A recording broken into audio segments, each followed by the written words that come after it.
En esta clase vamos a ver una serie de tensores que están relacionados con la deformación de un cuerpo continuo, que en principio pueden parecer cantidades difíciles de entender o no intuitivas, pero que van a dar una idea muy correcta, muy abstracta también, de lo que significa la deformación, y después vamos a tratar de interpretar geométricamente qué es lo que significan. Estos elementos que vamos a definir ahora y con los que vamos a tratar son elementos muy útiles a la hora de formular problemas en mecánica del continuo. El tensor de deformaciones, puesto en términos de índices, si lo quisiéramos poner como si fueran índices, a partir de esto vamos a llamar a la notación de cuando ponemos el tensor de manera simbólica con estas dos rayitas arriba, y cuando lo pongamos en índice le vamos a llamar notación indicial.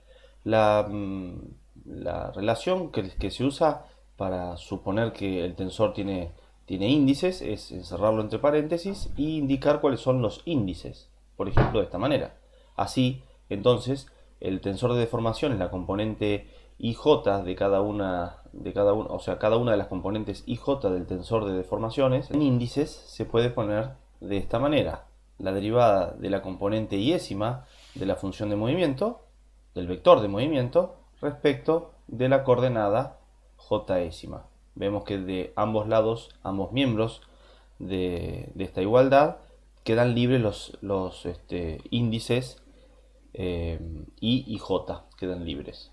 Esta es lo que sería la notación indicial y esta sería la notación directa. Entonces, como ya se conoce del teorema de la descomposición polar, de las transformaciones lineales, el propio tensor de deformaciones se lo puede descomponer en una deformación seguido de una rotación, es decir, donde U será un tensor de estiramiento o de deformación pura y R será un tensor de rotación. Es decir, R es el tensor de rotación y U tensor de estiramiento. Se llama tensor de estiramiento, pero podría ser también de compresión.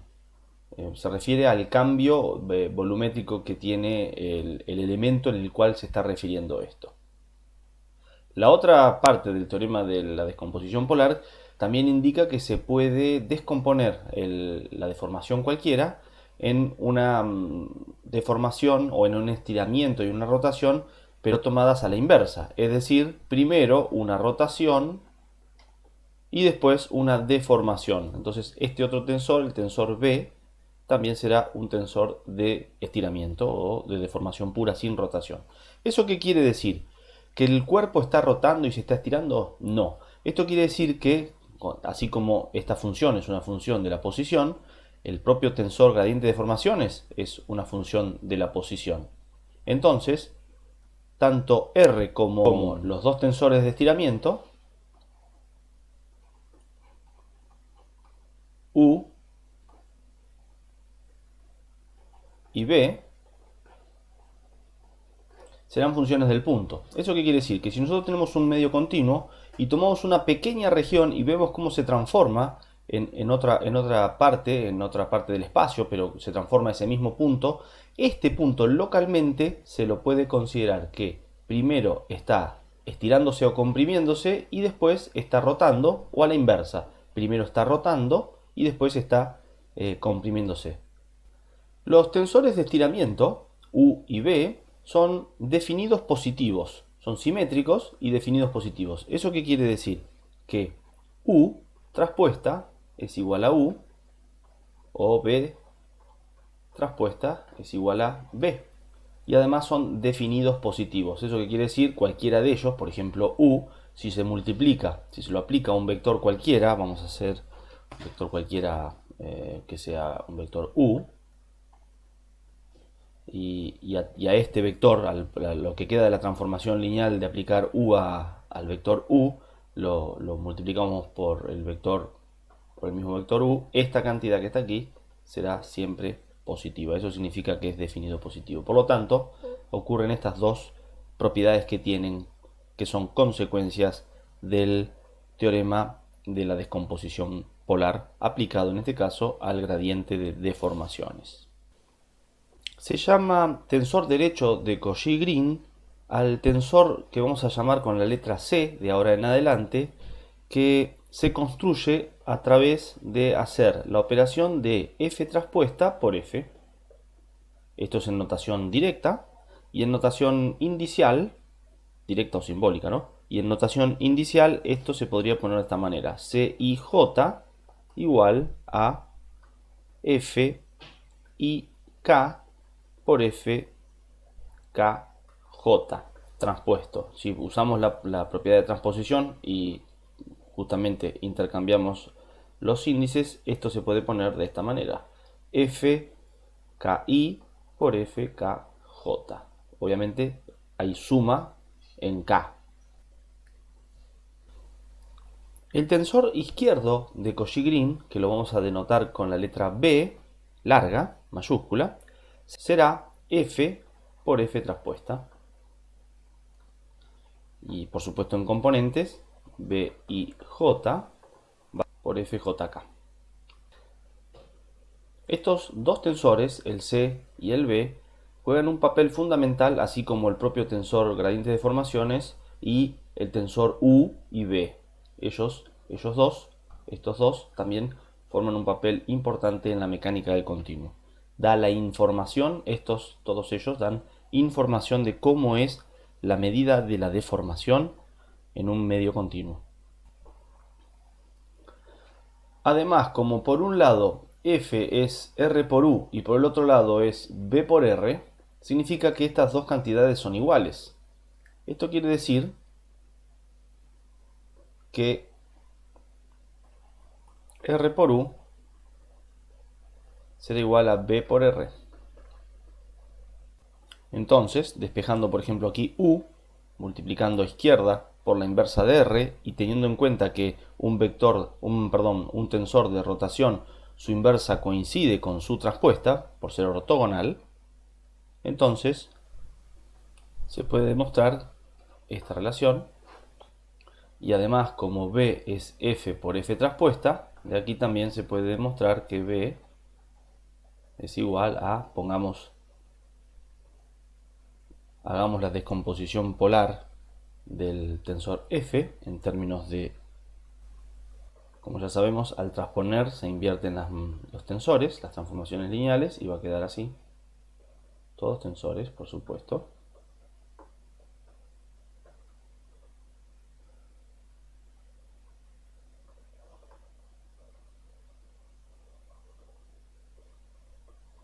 Ahora bien, usando que U es simétrico en esta relación, me va a quedar así. Lo quedará. Y como esta relación es la inversa, la traspuesta coincide con la inversa en un tensor ortogonal, ocurre esto que está aquí, que a veces se lo puede llamar U cuadrado. Lo que demuestra por qué B es R por C por R traspuesta.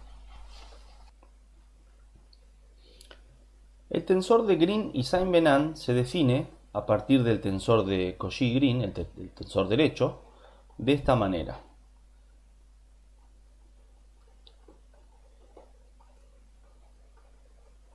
Como F traspuesta por F menos el tensor identidad. A eso se le calcula la mitad y tenemos el tensor de Cauchy-Green. Esto puesto así también obviamente significa poner así: el tensor de Cauchy-Green derecho menos la identidad. O si se quiere, usando lo que vimos recién,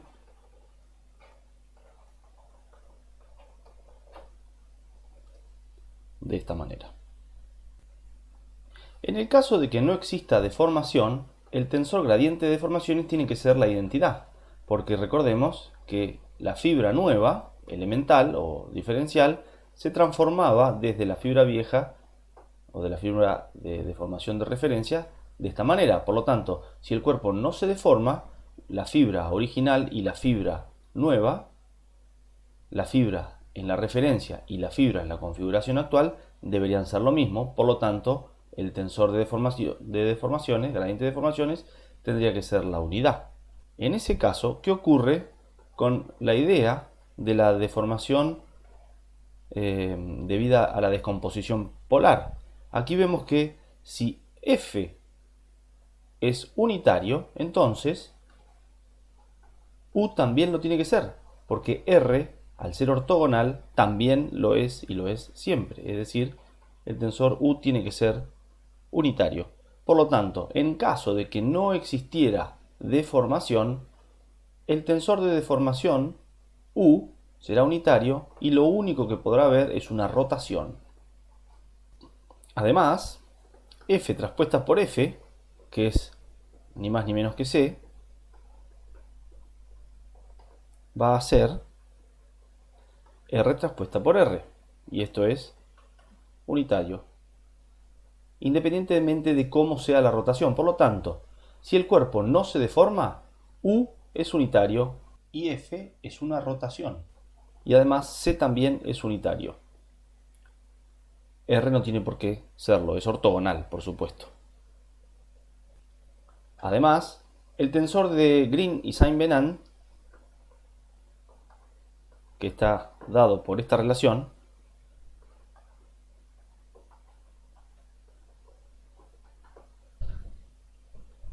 será 0, porque justamente el C será unitario.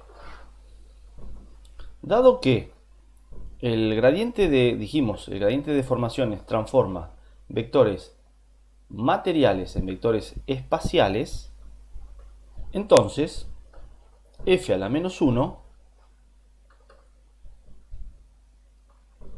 transforma vectores espaciales en materiales.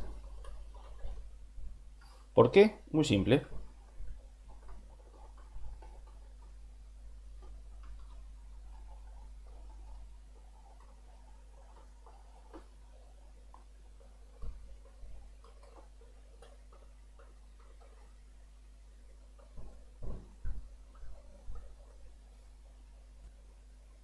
Haciendo cierto esta relación que está aquí. Esta sería la demostración, pero se podría hacer con cualquier par de vectores espaciales y materiales cualesquiera sean ellos. Para trabajar más cómodos, supongamos que M, R es un vector material. ¿Qué quiere decir? Que está definido en la configuración del cuerpo, en la configuración de referencia que tiene el cuerpo. Entonces ya sabemos que M sub R se transformará en M aplicando la transformación lineal F. Si S minúscula es un vector espacial, entonces lo podemos multiplicar escalarmente con otro vector espacial que será M. Por ejemplo, podemos hacer esta operación. El producto escalar del vector S por el vector M implicaría S por F por MR. Y como el tensor F puede intercambiar el orden en el producto y pasar del lado de S como un vector, perdón, como un tensor transpuesto, esta operación sigue siendo la misma. Ahora bien, tenemos algo de este lado que está multiplicando por un vector que es material. Por lo tanto, esto que está aquí es material. Si es material, significa que S, que es un vector espacial, tiene que ser, digamos, tiene que venir de un vector material que será S sub R. Por lo tanto, F traspuesta aplicado a S será S sub R. Por lo tanto, así como F a la menos 1 transforma vectores espaciales en materiales, F traspuesta también lo hace. Por último, es fácil ver que si se da esta relación que está aquí, entonces, despejando a derecha por F a la menos traspuesta, se puede ver que S es F menos traspuesta por SR. Entonces, F a la menos traspuesta transforma vectores materiales en vectores espaciales. Estas tres reglas que estamos imponiendo aquí, junto con la que ya conocíamos de la definición misma del gradiente de deformaciones, va dando idea de cómo son las lógicas, o al menos cuál es la lógica abstracta que enmascara el gradiente de deformaciones. Como el tensor C, el derecho de Cauchy-Green, es f traspuesta por f, y como todos sabemos, en sí las transformaciones lineales no tienen ningún sentido físico y uno se da cuenta qué es lo que hacen cuando se las aplica a un vector, sea entonces el vector mr que habíamos hablado hace instantes, y apliquemos y veamos, por ejemplo, si lo pudiéramos aplicar a C. ¿Será que C se lo puede aplicar con mr o será que hay que hacerlo directamente con m? ¿Cómo tenemos que proceder? Bueno, tenemos que ver que la primera operación que se hace contra un vector, cuando se hace la operación con C, es a través del tensor gradiente de deformaciones, no de su traspuesto. Entonces, lo que tenemos que poner de este lado es un vector material, por ejemplo, m sub r. Esto es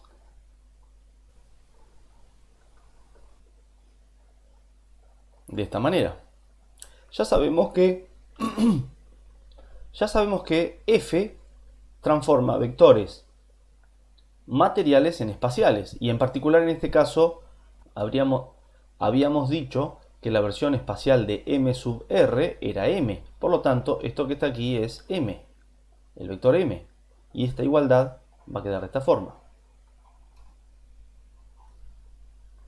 Además, ya sabemos que m es un vector espacial y que f traspuesta transforma espaciales en materiales. Por lo tanto, es correcto que m sea espacial, porque eso es lo que hace la transformación lineal f traspuesta. Esto entonces dará otro vector que llamaremos nr, porque no puede ser m, porque m debería ser f a la menos 1, no f traspuesta. Pero bueno, es otro vector que es material. Entonces, C transforma vectores materiales en vectores materiales. Es decir, pasando en limpio esta relación, sería n sub r es igual a C por mr, aplicado a mr. Luego, C transforma vectores materiales en vectores materiales. Además, como C era u cuadrado, o u por u, si se quiere, y u es simétrico, o sea, esto es lo mismo que poner esto,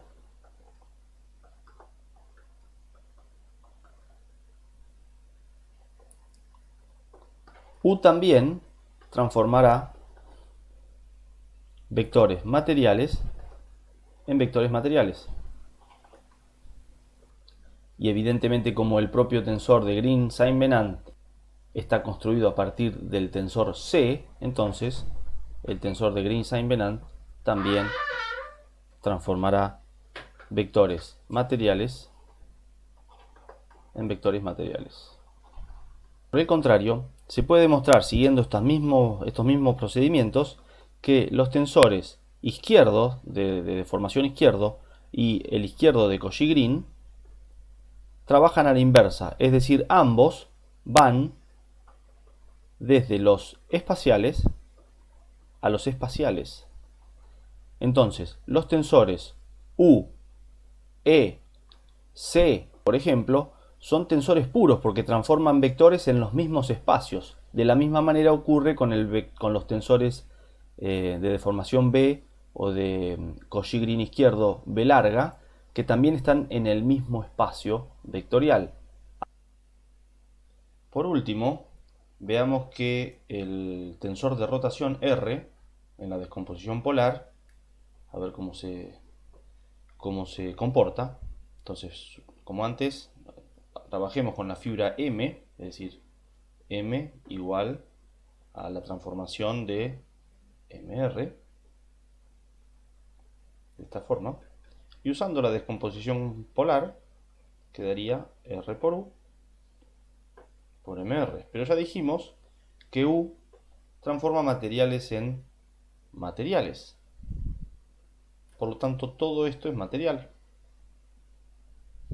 Entonces, como este es espacial, vemos que este tensor que está aquí, que es la aplicación de U en el vector M sub R, será un vector material, entonces lo transformará en un vector espacial.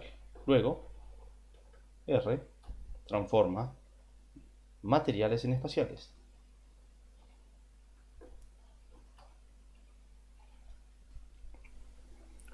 Supongamos ahora que un cuerpo deformable se mueve, rota, se corre y además se deforma, y en él queremos trazar un segmento, digamos una cantidad como si estuviera pintada, o podría ser una fibra interior, vamos a dibujarlo por acá, una fibra interior que va entre estos dos puntos.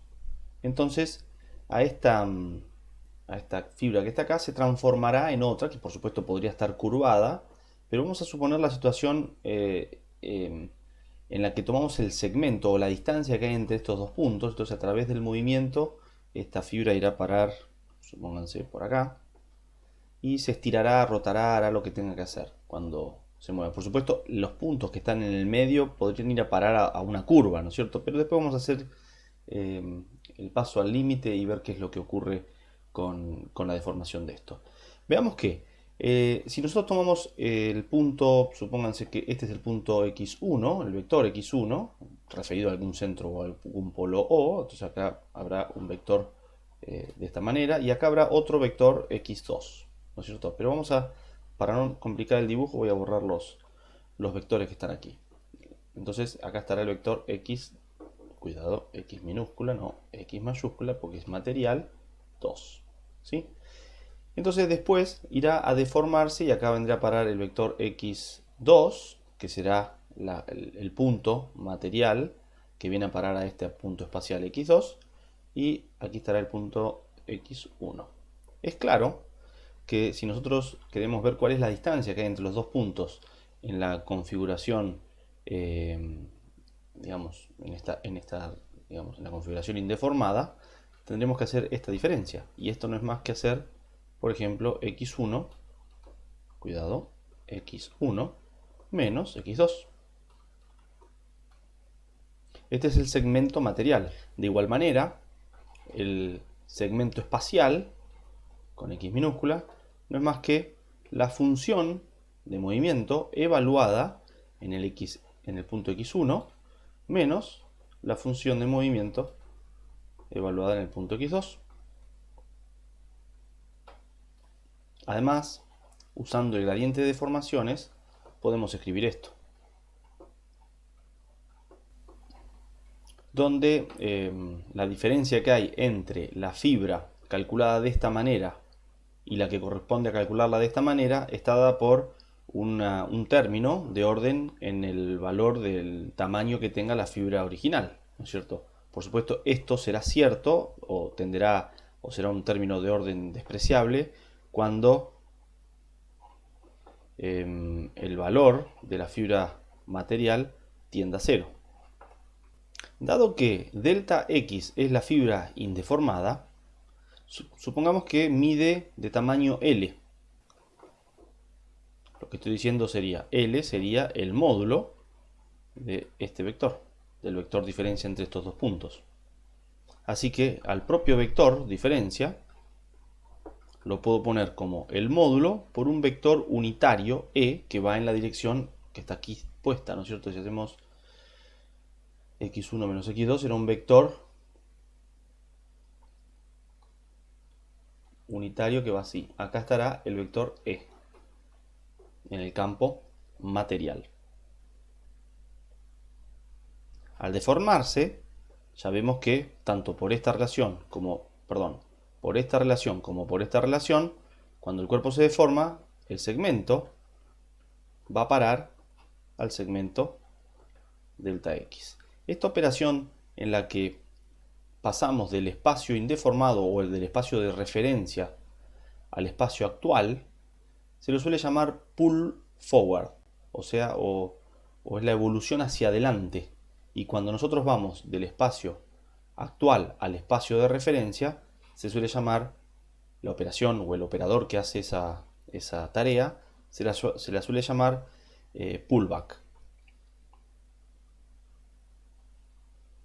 Entonces, esta relación que está puesta aquí, vamos a escribirla más prolija aquí abajo. Será delta x material, perdón, delta x espacial igual, que va a ser igual a esto, donde ya el escalar L lo saco afuera. Estoy usando una letra latina mayúscula para hablar de un escalar, tendría que haber usado una griega para ser consistente con la nomenclatura, pero bueno, vamos a permitir este abuso del lenguaje.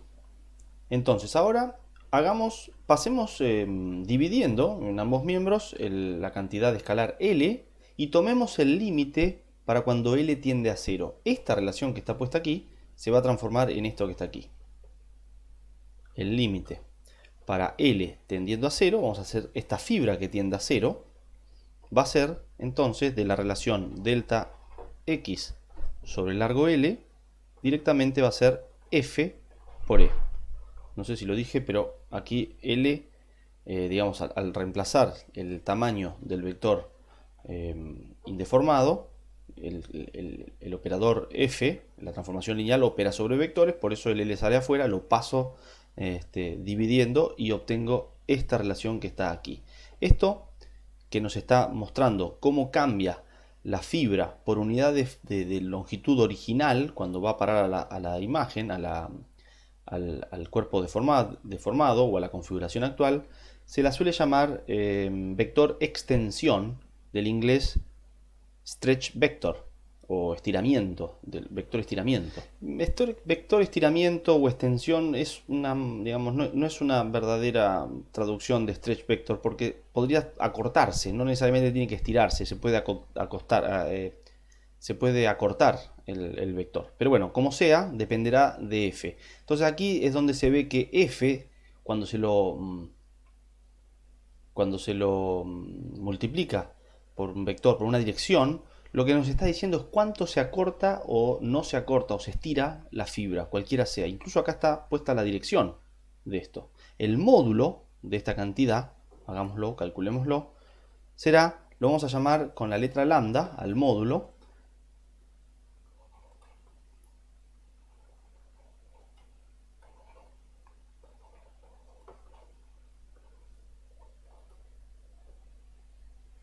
que va a ser ni más ni menos que el módulo del vector que resulta de aplicar la transformación f al vector unitario e. Este módulo que está aquí se le suele llamar también relación de extensión o relación de estiramiento. Esta es una magnitud muy útil porque esta operación la podemos hacer si sabemos cuál es la función de movimiento psi, y entonces esto de alguna manera es la interpretación geométrica de lo que ocurre con el tensor de deformaciones o gradiente de deformaciones f. Fíjense que el tensor de deformaciones f no tiene ningún sentido geométrico salvo cuando está aplicado a una dirección. Y fíjense que la dirección a la que se aplica podría cambiar el tamaño de este escalar. Es decir, en alguna dirección puede estirarse más que en otra. Supóngase que a este cuerpo, bueno, acá lo roté, pero supóngase que yo lo tironeara en este sentido y este se estirara. Entonces, claro, los puntos que están sobre una recta se van a estirar, pero los que están normales podrían comprimirse. Bueno, y así ocurre con todas sus direcciones intermedias.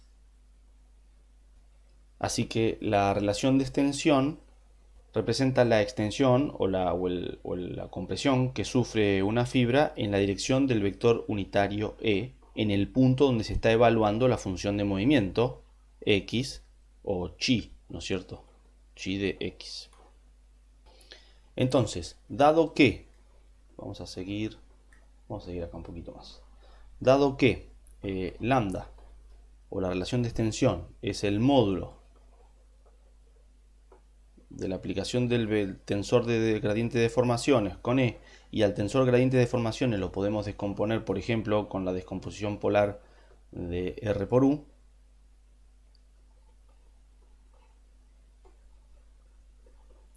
y por propiedades del módulo, digamos, la aplicación de U por E lo que hará es extenderlo o achicarlo o acortarlo o alargarlo, pero la parte de la rotación, la descomposición polar, no va a cambiar su módulo, simplemente lo va a rotar, y como aquí estamos hablando de un escalar y no de la dirección, entonces esta magnitud que está puesta así también se puede poner de esta manera.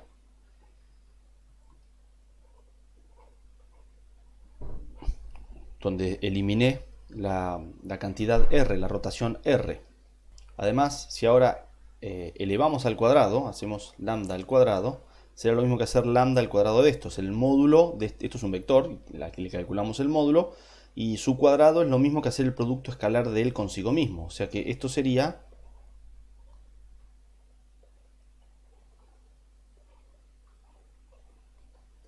esto que está aquí. Pero por propiedades del producto escalar, este tensor que está a la izquierda lo puedo pasar a la derecha como traspuesto. Pero como ya sabemos que es simétrico, porque lo acabamos de ver en la transparencia anterior, en la página anterior, entonces esta operación que está aquí es lo mismo que poner esto así. La dirección a la que yo estoy tomando esta deformación por u traspuesto por u, o que es lo mismo que u cuadrado, vamos a ponerlo, u cuadrado. Y esto, habíamos visto, además que u cuadrado era el tensor de Cauchy-Green derecho, o el derecho de Cauchy-Green. Por lo tanto, el tensor de Cauchy-Green nos está dando una medida de cuánto vale el módulo de un vector en alguna dirección determinada. De hecho, de aquí podemos calcular el módulo como la raíz cuadrada en la dirección que nosotros quisiéramos, haciendo este sándwich, o la raíz cuadrada del sándwich, metiendo el operador o el tensor de Cauchy-Green en el medio, de esta manera. Esta relación es importante y además de ser una forma intuitiva de entender toda esta abstracción del lenguaje matemático tensorial con el que vamos a tratar toda la deformación, nos da una medida, forma práctica de ver cómo se extiende una fibra sin tener que hacer la diferencia de la fibra antes de deformarse o después de deformarse, cosa que también podemos hacer. De hecho, hacer esta operación que está aquí arriba y digamos, la diferencia entre esto y esto, o hacer y dividirlo obviamente por el tamaño original, es lo mismo que hacer esta operación que estoy realizando o recuadrando aquí. Si ahora tenemos en cambio dos fibras en el espacio indeformado, en el espacio de referencia o en el espacio lagrangiano, digamos, vamos a llamar esta y esta, son dos fibras cualesquiera. No hago el dibujo porque, bueno, porque voy a ocupar lugar, pero serían dos fibras. Y hacemos el producto escalar entre ellas. Hagamos esto. Por definición del producto escalar, esto dará un número que será el módulo que tienen ellas dos, el producto de los módulos, por el coseno que comprenden las dos fibras, el ángulo que comprendan las dos fibras. Si son paralelos, por supuesto, esto dará 1. Si llamamos L1 al tamaño de la fibra delta x1 y L2 al tamaño de la fibra delta x2, podemos expresar esto. Y aquí, despejando, podemos ver que el coseno de las dos fibras es... Bueno, con esto obviamente es elemental, es evidente y se conoce de la geometría analítica desde siempre. No hicimos nada, son dos fibras, dos vectores a los que les calculamos el ángulo. Por supuesto podemos conocer, fíjense que el ángulo acá depende de las fibras que estemos midiendo, ¿no es cierto? Del L1 y del L2. Ahora bien, apliquemos lo que sabemos de la función de movimiento. Las correspondientes fibras espaciales serán de la misma manera que antes. Ahora tendremos un coseno, vamos a ponerle, digamos, un coseno con L, es otro valor, pero que con la misma construcción podríamos llegar a esta relación, donde estos dos segmentos son los segmentos o los módulos de los segmentos ya deformados. Como sabemos que los segmentos deformados son los segmentos originales o el tamaño de los segmentos originales multiplicados por la relación de extensión lambda, esta relación que está aquí la podemos poner de esta manera. Donde por supuesto lambda 1 es la relación de extensión que existe en la dirección L1 o la dirección x1, esta que está aquí, y lambda 2 es la que corresponde a la dirección L2, esta que está aquí, que al transformarse vienen a parar a la configuración deformada. Podemos ver que el coseno del ángulo en la configuración deformada será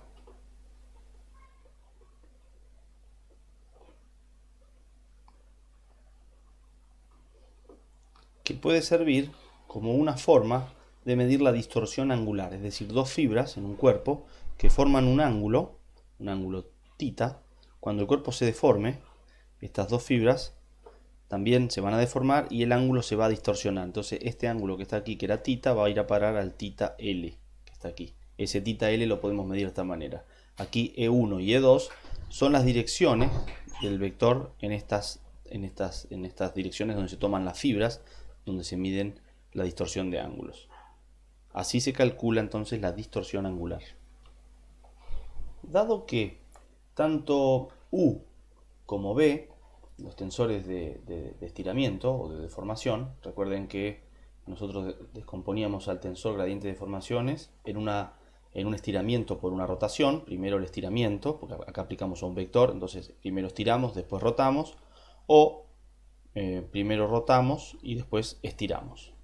Como sea, los vectores U y B son definidos positivos y además son simétricos, como lo dijimos hace un ratito. Por lo tanto, admiten, según el teorema de la descomposición espectral, poder ser expresados, por ejemplo, en términos de en sus direcciones principales de esta manera. Podemos poner acá la suma explícita de 1 a 3, como siempre, porque aparece 3 veces el índice. Entonces aquí, para que no haya confusión, lo ponemos de manera explícita.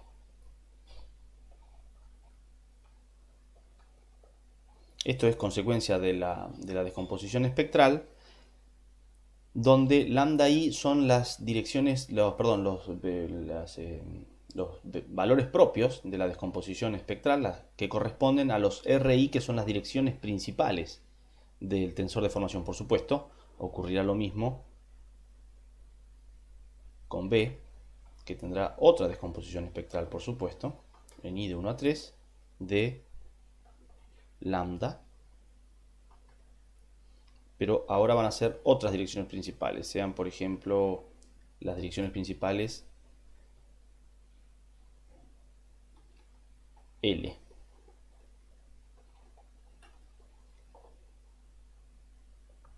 Además, como los tensores U y B son definidos positivos, los valores propios o autovalores serán todos positivos, mayores que ceros. Por lo tanto, en el caso en que tomemos el problema en la dirección principal R sub i del tensor de formación U, ya sabemos que lo que va a hacer U es estirarlo en una cantidad que es la distorsión de la fibra o la deformación específica, así. Esto es lo que significa el problema de valores y vectores propios del campo U, de la transformación lineal U. Además, como B es igual a R por U por R traspuesta, apliquemos a la forma en las direcciones principales de U, el producto a izquierda por R y a derecha por R traspuesta, y veremos que, vamos a ponerlo acá, la sumatoria, acá vendría, vamos a hacerlo todo, vamos a hacer R por U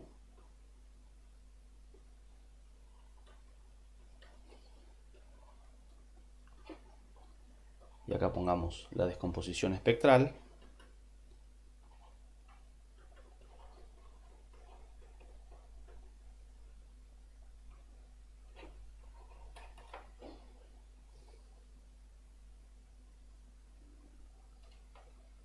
Y entonces, como las transformaciones son lineales, en las sumas pueden entrar término a término, y como lambda i es un escalar, esto quedará así: R por RI tensorial RI por R traspuesta, y por las propiedades del producto tensorial, que son las mismas que las que aparecen en el producto escalar a la hora de intercambiar, esto puede quedar de esta manera: RI tensorial y este que está aquí pasa a izquierda, como el derecho, no como el traspuesto, por RI. Ahora, viendo que esto es B, por esta relación, entonces vemos que L, I, que es la dirección principal del tensor B, será directamente una rotación de la dirección principal del vector U. Es decir, son iguales, son los mismos valores propios, pero están rotados. Digamos, los vectores correspondientes están rotados. Esto va a valer para todo I, ¿no es cierto? Para todo I de 1 a 3. Cada una de los tres vectores propios.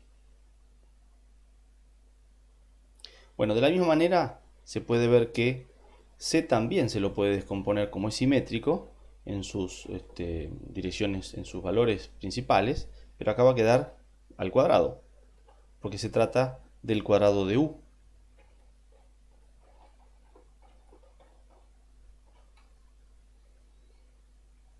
En el caso de B, el izquierdo de Cauchy-Green será el mismo autovalor al cuadrado, pero acá obviamente aparecerán los vectores L sub I, suma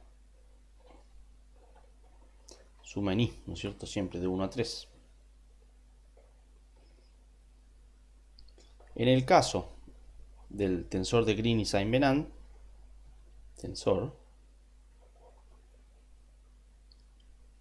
la construcción es